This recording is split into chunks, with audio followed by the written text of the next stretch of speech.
el Santo Grial y la dinastía merovingia. La conocida hoy como Primera Cruzada, del año 1096 al 1099, fue convocada en 1095 por el Concilio de Clermont, presidido por el Papa Urbano II. Su finalidad no fue otra, en principio, que socorrer a Bizancio, amenazada por los turcos selyúcidas, y tuvo como jefe al francés Godofredo de Bouillon, duque de Baja Lorena y Luthier. Bajo el mando de Godofredo, en 1098, su hermano Balduino de Flandes conquistó Edesa, la actual Urfa, al sureste de Turquía, convirtiéndola en capital del primer estado latino. El nombre de francos o latinos designaría a los estados formados por los cruzados en Oriente, así como a sus habitantes de origen occidental, por oposición a los del Imperio bizantino, llamados griegos o los musulmanes. No obstante, Godofredo de Bouillon planteó la meta, no prevista inicialmente, de tomar Jerusalén, lo que consiguió el 15 de julio de 1099. Las crónicas señalan que los cruzados masacraron indiscriminadamente a musulmanes y judíos. Se constituyó así el Reino de Jerusalén, del que el noble francés rehusó ser monarca, prefiriendo ser nombrado protector del Santo Sepulcro. Godofredo de Bouillon tenía intereses tan concretos como ocultos para actuar de esta manera, y tras la conquista de la Ciudad Santa, fundó inmediatamente en el más escrito sigilo el llamado Prioritario de Sion, que se ubicó en la abadía de Notre Dame del Monte de Sion. El objetivo de esta orden o hermandad fue desde su inicio confirmar y proteger un gran secreto que su familia había guardado de generación en generación, y poner los medios para que, en el momento adecuado, la verdad escondida saltara a la luz con sus consiguientes consecuencias. ¿Cuáles eran los contenidos de semejante secreto? Pues los que sintetiza el Círculo Sexto de la Sabiduría.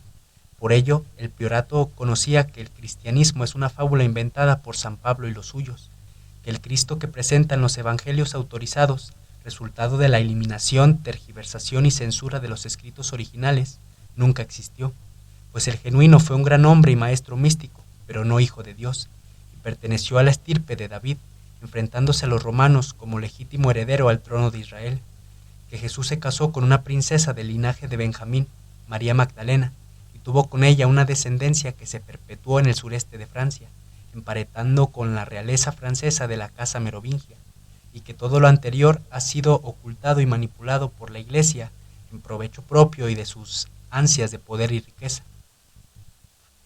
¿Por qué Godofredo y su familia sabían estos secretos?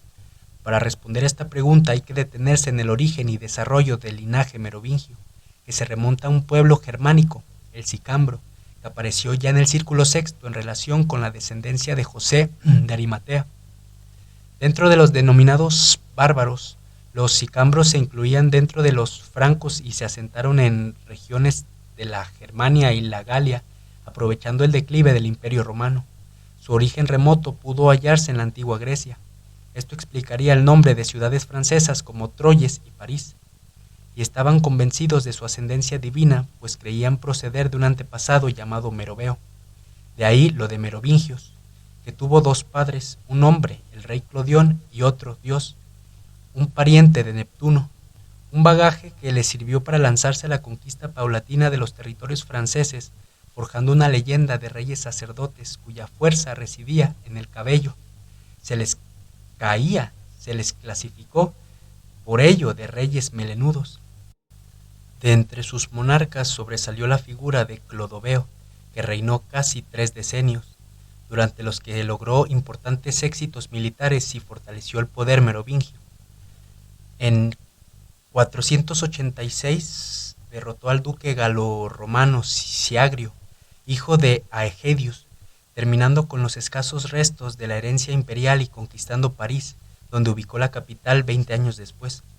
En 500 venció a Oucha a los burgundios, aumentando sus posesiones, y en 507, en la batalla de Bouillé, aplastó a los visigodos del rey Alarico II, extendiendo sus dominios hasta los Pirineos.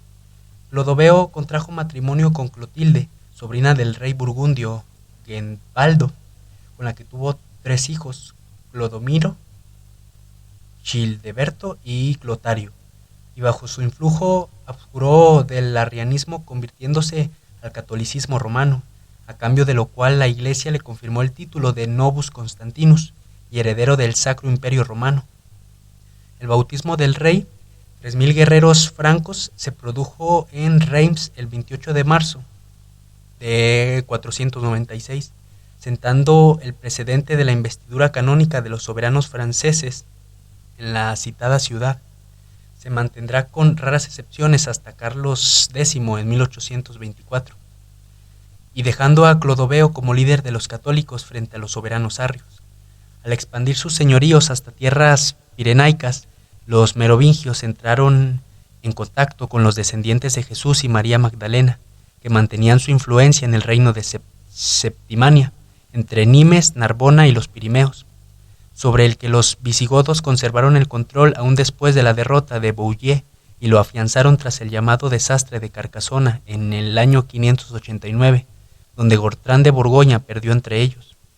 Pero el referido contacto no derivó en mezcla de sangre hasta la segunda mitad del siglo VII, cuando el monarca merovingio Dagoberto II contrajo matrimonio en segundas nupcias con la noble Giselle de Racés, región cercana a Rennes-le-Château. Dagoberto la conoció al haber establecido allí el cuartel general para recuperar su trono, que le había sido ilegítimamente arrebatado al poco de nacer, en 651 por Grimoald, un mayordomo de palacio, una especie de válido.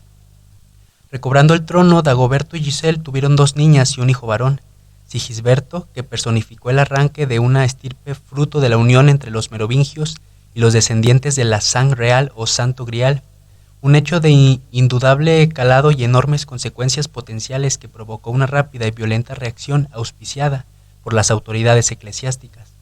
De este modo, una oscura maniobra palaciega derivó en el asesinato del rey Dagoberto II. Sorprendentemente, en 872 fue designado santo y sus restos reposan en la iglesia de Stenay. Y la aniquilación de casi toda su familia. Solo Sigisberto consiguió furtivamente escapar gracias a la ayuda del judío Meroveo Levi, que le buscó refugio en Rennes-le-Château. Curiosamente, la toma después de estas tierras por parte de los árabes, que mantuvieron su presencia en esas zonas de la Galia hasta el año 759, contribuyó a que los descendientes de Sigisberto no sufrieran nuevas represalias por parte de la jerarquía católica. Tras estos sangrientos sucesos se acumularon acontecimientos que mantuvieron la ficción de una dinastía merovingia de reyes sin poder, detentado en realidad por mayordomos de palacio, y que finalmente, en 714, llevaron a Carlos Martel a inaugurar la llamada dinastía carolingia. Carlomagno, como tal, será rey único de los francos en 771. Sin embargo, los descendientes de Sigisberto eran, sin duda, legítimos herederos del trono galo. De hecho, el hijo de Dagoberto, protegido en tierras de Septimania, pasó a ser Sigisberto IV. Se le otorgó el apelativo de Plant Ard, retoño ardiente, y se casó con una hija del rey visigodo Wamba, surgiendo el linaje de los condes de Racés.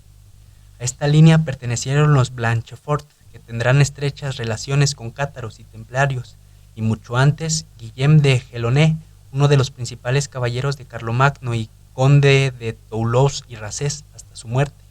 En 806 fue famoso su apego a las tradiciones hebreas, construyendo un santuario en honor a María Magdalena y creando una academia judía. Su descendencia desembocó en la casa de Lorena y llegó hasta Uges de Plantard y su hijo Eustache, primer conde de Boulogne, señor de Lorena y abuelo de Godofredo de Bouillon, el jefe de la primera cruzada.